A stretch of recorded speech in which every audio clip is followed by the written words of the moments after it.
Chair. I call Denise Roach. Thank you, Mr Chair. I rise to take a call on the vote Labour appropriations, and it's kind of appropriate that I do that today, given that yesterday there was a major celebration from the Living Wage campaign, who were celebrating the 20 businesses that had signed up to pay their workers a living wage of $18.80. And I think that's something that we should celebrate, because it's the only way workers are going to be lifted out of poverty is through decent wages and through employers modelling the behaviour that we'd like to see other employers adopt. I note that the Vote Labour appropriations outlines the target for the number of interventions aimed at ensuring the minimum standards of the minimum standards of the employment legislation are adhered to, and the Minister referred to that. It's a crucial task, and while he may say that that they are reviewing the minimum standards, the fact is that they are being breached all the time. Previous speakers have referred to this as well, but what's happening is that the labour inspectors are managing to get some inspections done, but they are woefully underfunded. We do need more of them because there's a lot more they could be doing.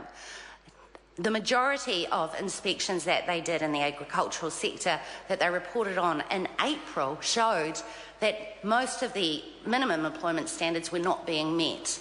And I've looked at the Fonterra website Fence Post today, which actually is still advertising for jobs of 65 hours a week, of jobs for 65 hours a week with 3 days off and 10.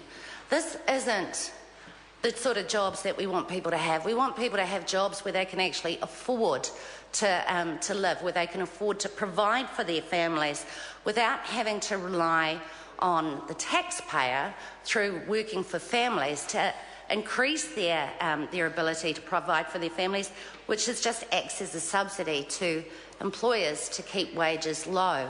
And that's what working for families has become. I've also seen jobs on that Fence Post site for 55 hours a week, and that works out, when I looked at the salary, to $13.66 per hour. Now, these are unacceptable. This is absolutely unacceptable. And the government's response to this kind of thing was actually to introduce and change the regulations under the Minimum Wage Act that meant that workers could work long hours under the minimum wage and have it spread out over 2 weeks. It's shocking. The government's regulatory regime is shocking. What we've seen from this government is the exploitation of young people through the introduction of youth rates. We've seen the introduction of less job security than ever before through the introduction of the 90-day trials, where workers can be sacked for absolutely no reason whatsoever in their first 3 months of the job. And I remind the House that the bill that was set to reduce and undermine collective bargaining and take away minimum job security, the Employment Relations Amendment Bill, has now stalled, and that was a miserly bill. It was not a moderate change, as was suggested by the Minister. It was an attempt to undermine workers' rights to the nth degree. And it doesn't create jobs, Mr Bridges, because, you know, it really doesn't create jobs, because it doesn't create jobs when you force wages down.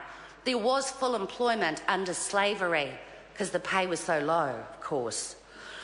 The fact that the Employment Relations Amendment Bill has been stalled is a great thing, and it's great that we will be able to change the government and ditch that legislation away from the order paper after September.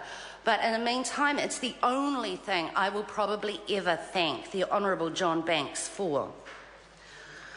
The reason we support the living wage, sir, is because we believe that workers should be able to provide for their families and live in dignity. And there are 285,000 children living in poverty in New Zealand. 2 out of 5 of those children have a parent who is working. More parents than ever before are working several jobs just to make ends meet. And the cost of keeping wages low, of not lifting those 285,000 kids out of poverty, is $6 to $8 billion a year. And we, the taxpayers, and you, we all pay for that as well. But it's not recorded in a budget line anywhere. It's unreasonable that we should, that while there have been overall product... Members, the question is that vote Labor stand part of the schedules. Those of that opinion will say aye. To the contrary, no. The ayes have it. The question is that vote food safety stand part of the schedules. Those of that opinion will say aye. To the contrary, no. The ayes have it. The question is that vote immigration stand part of the schedules. Dr Rajin Prasad. Thank you, Mr Chairman. Thanks for the opportunity to make take a call on immigration. And I ask the question, Mr Chairman, is our immigration system working well?